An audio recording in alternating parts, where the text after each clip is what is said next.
Enjoying a bank holiday tipple in Soho today.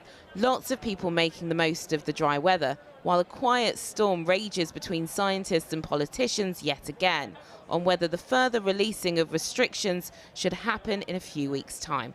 I do feel a little bit nervous just because they locked us down in December and I didn't see that coming at all.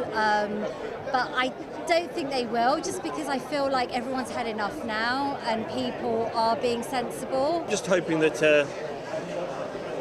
there won't be any more flare-ups and hopefully everyone will be safe, I think. It's really nice to see London back and open and people enjoying themselves, people dressing up, really going for it. It's good.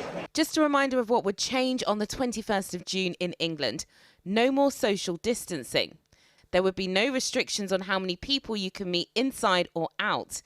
Nightclubs and music venues would open, and weddings and other live events would be able to go ahead with no limits. What's your assessment of the government's messaging at the moment? A complete mess. There is, on the one hand, let's be guided by data, not dates. Yes, as we're talking about in this interview, we're talking about a date.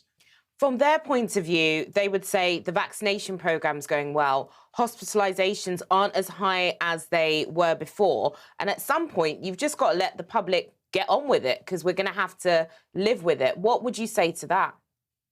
Well, yes, vaccination rates are increasing. It's going incredibly well, but we still have large numbers of people to vaccinate, and particularly since it looks like we need to be vaccinated by the 2 doses of vaccines in order to protect us fully as much as possible from the new variant. In North Tyneside, the race to jab against the so-called Indian variant is on. This vaccine bus an additional service after the latest data showing a growing number of cases in the area. Lots of people coming forward here and across the country, as the Department of Health shared more than half of those in their 30s have received a first vaccine dose in the past 2 weeks. Back in London, anti-lockdown protesters say they want an end of all restrictions as soon as possible.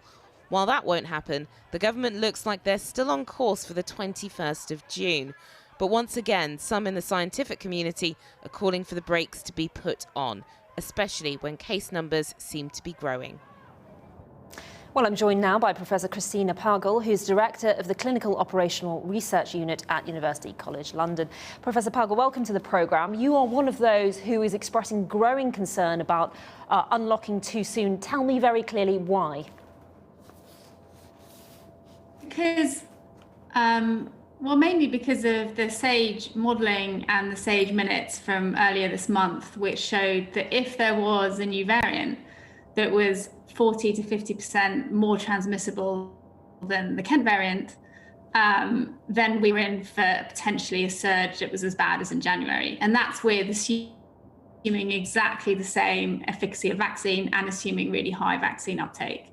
And we're in a situation where we do now have a new dominant variant that is definitely more transmissible and has some vaccine escape. So that's why I'm worried.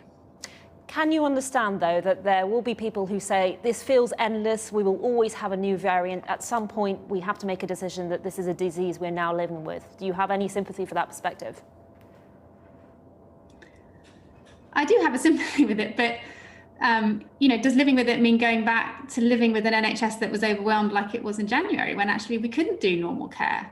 I mean, it just doesn't seem like that's living a normal life. Now, we do know against this variant that 2 doses work really well.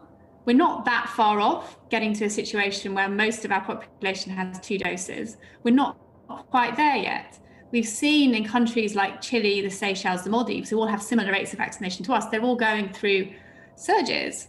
Seychelles and Chile have had to lock down again. Israel is the only country that's really vaccinated its way back to a normal life, and they didn't open up until they'd got to maybe 70% of adults fully vaccinated. So that's kind of what I'm saying. I'm saying, it's much, much safer for us to wait until we're in that situation. And then actually any new variant that arrives will find it much, much harder to spread. So what is that point? Is it a question of vaccination numbers? And in which case we could be looking at a few months more than mid-June. Is that what you're saying?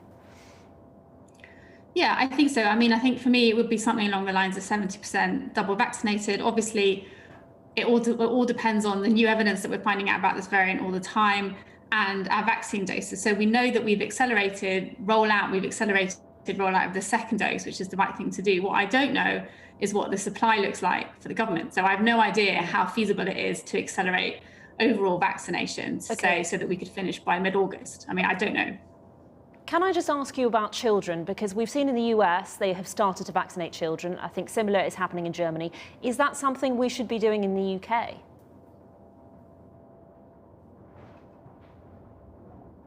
Oh, I'm afraid we have lost Professor Christina Paga there.